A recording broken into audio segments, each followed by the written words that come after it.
Hanggang diyan ka lang. You're weak. So sensitive and emotional. Tama sinasabi. Tuto kang lumugar. Hindi mo kaya. Kababae mong tao. Huwag masyadong maingay. Huwag masyadong mahina.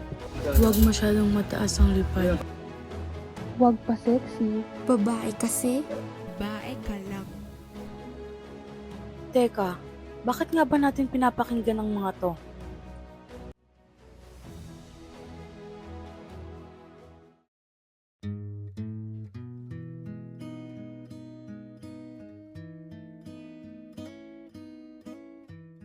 Sobrang tagal naman ng babae na yun. Late na kami. Init-init naman eh. Mas sobrang tagal mo. Lika na nga, late na tayo. Paano naman kasi? Tatanga-tanga kayo.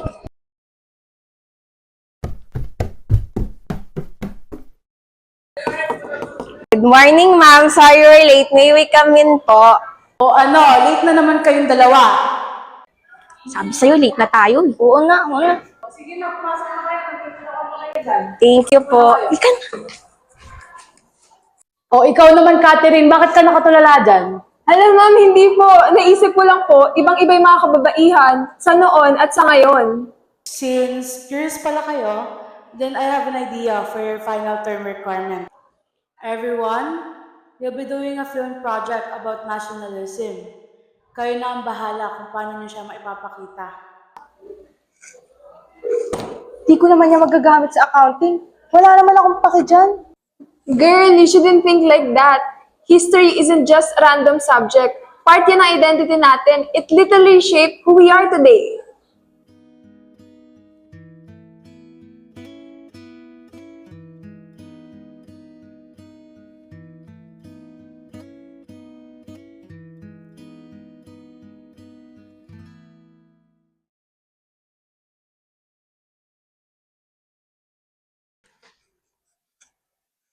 Oh, hanggang pala kayo. Padaan nga ako. Bes. Hindi naman hinahanap natin. Ang dami namang libro. Kailangan pa ba natin to for reference? Mahalaga pa talaga ang history? Kasi paano mo maintindihan kung hindi mo alam kung saan nagmula? Diba?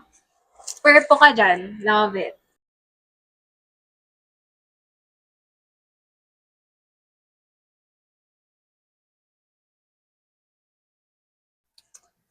Uy, pinuntahan ko sila, Joy. Wala pa daw sila nahanap, so maghanap-hanap pa tayo. Kung mayroon lang dyan sa mga...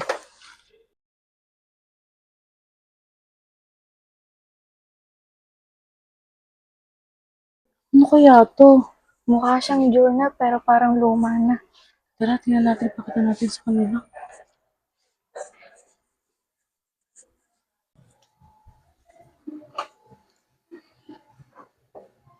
Wala kami nakita eh. Ano yung dala nyo?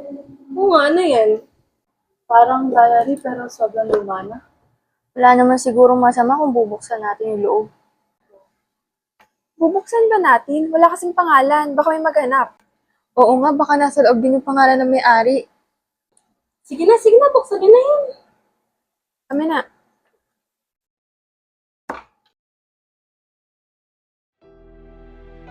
Tahimik ang mundo ng kababaihan noon, lalo na yaong mula sa mayayamang pamilya. Bawal lumabas, bawal magsalita, at may mga sariling mundo. Ang tanging inaasahan sa kanila ay ang pagiging mahinhin at masunurin. Itinuro sa kanila ang doktrina ng tamang asal, hindi ng kalayaan. Ngunit sa pagdating ng digmaan, ang katahimikan nila ay sinamantala. Marami sa kanila ang sapilitang kinuha, ikinulong at inalipusta. Ginawang biktima ng karahasang hindi nila pinili sa panahong wala silang tinig na maririnig. Tahimik na naman ang araw. Ewan ko, tila ba hindi na ito pang matagalan? Hayaan mo, Maria, magdasal tayo ng matagal at manatili na ang katahimikan. Hayaan ninyo. Patuloy ako magsusulat dahil baka dumating ang panahon, lisanin natin ang lugar na ito ito ang magsasalita para sa atin.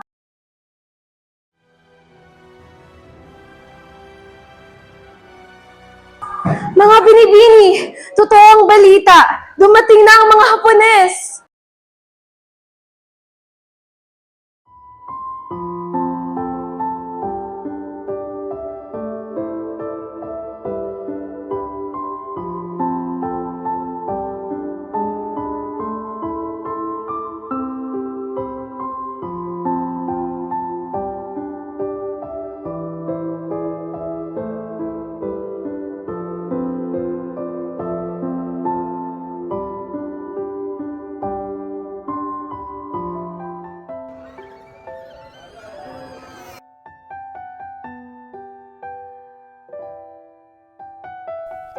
Sasapit na naman ang dilim.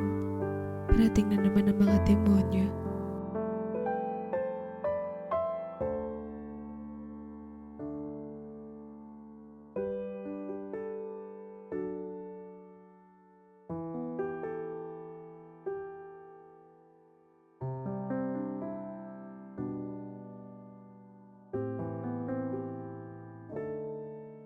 Mawalan na ako ng pag-asa. Bakit natin kailangan pagdaanan ang lahat ng ito? Isa lang ang lubos na sigurado. Basagin at babuyin man nila ang lahat sa atin. Hindi nila mawawasak ang kwento natin. Mamamayagpag ito hanggang sa hinaharap!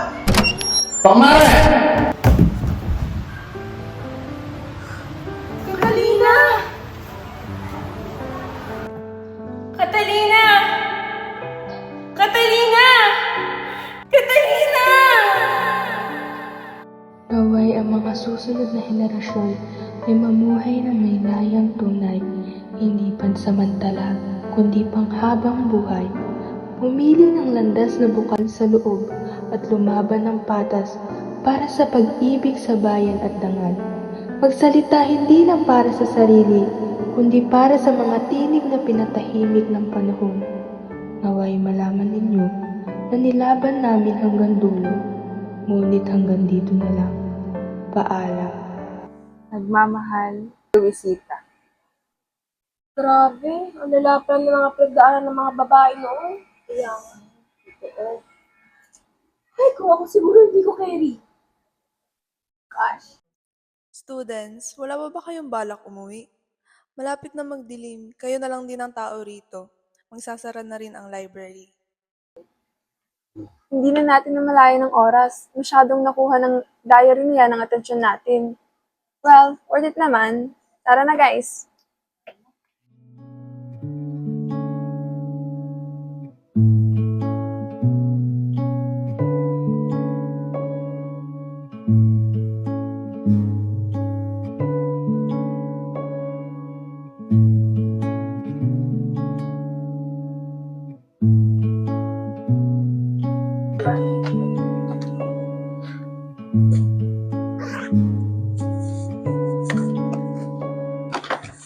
O Bella, bakit ang tahimik mo?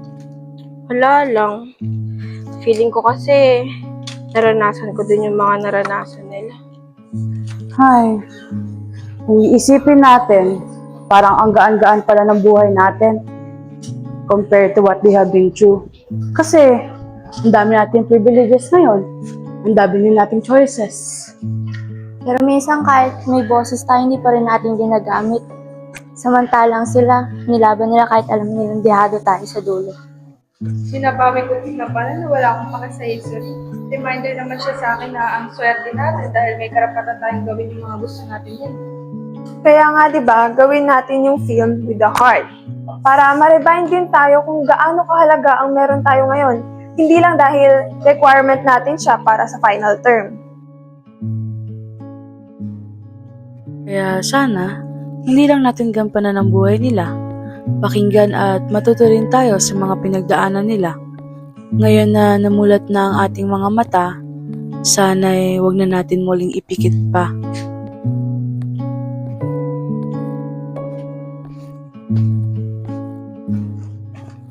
Paano? Dito na ako. Dito na si Dada. Sabay na ako sa'yo. Diyan nilabas ko eh. Tara, Sige mga girls, smart gate na rin kami. O, dito ko sa bye-bye. pag-usapan natin yung Bye-bye.